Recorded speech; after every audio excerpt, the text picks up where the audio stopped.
Praise the lord. ఈ దిన దేవుని వాగ్దానము. నేనెల్లప్పుడూ యెహోవాను సన్నుతించెదను, నిత్యము ఆయన కీర్తి నా నోట నుండును. కీర్తనల గ్రంథము 34వ కీర్తన 1వ వచనము. ఈ కీర్తనలోని స్తుతి ఒక విశ్వాసి యొక్క బ్రద్దలైన హృదయంలో నుండి ప్రవహించింది. అతడు భయాందోళనను ఎదుర్కొన్నాడు. అతని మార్గమంతా అంధకారమాయను.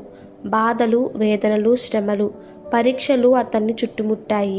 ఒక దైవిక వ్యక్తి తన ప్రభువును అన్ని సమయంలోనూ స్తుతించే అనుభవాన్ని 34వ కీర్తన మనకు బయలుపరుస్తుంది.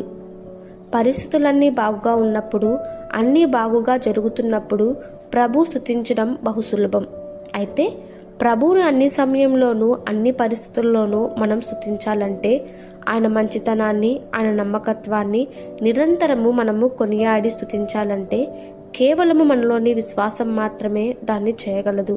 ఒక దైవిక వ్యక్తి అన్ని సమయంలోనూ ప్రభుని స్తుతిస్తాడు, ప్రభువును బట్టి అతిశయిస్తాడు, ప్రభువును గణపరుస్తాడు. ఇవన్నీ అతడు ఎల్లప్పుడూ చేస్తూనే ఉంటాడు.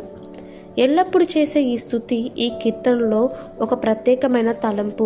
భయాందోళన ఏవి మన దగ్గరికి రానప్పుడు, ఆకాశంలో కారు మేఘాలు కమ్మనప్పుడు, కష్టాలు, ఒత్తిళ్లు మనలను చిత్తు చేయనప్పుడు, ప్రమాదాలేవి మన దరి చేరనప్పుడు మనం ప్రభువుని స్తుతించడం చాలా సులభం. చీకటి సమయంలోనూ, గుండె పగిలిన సందర్భంలోనూ, అన్ని సంఘటనలోనూ ఒక విశ్వాసి ప్రభువుని స్తుతించాలంటే అతనికి విరిగి నలిగిన దీన మనసు అవసరము.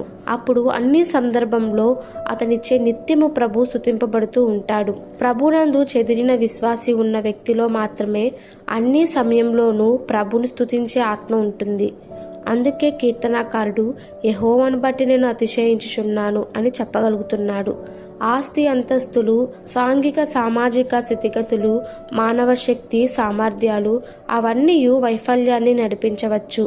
అయితే ప్రభు అన్ని సమయంలోనూ మనలను నడిపిస్తాడు. ఆయన నమ్మదగినవాడు.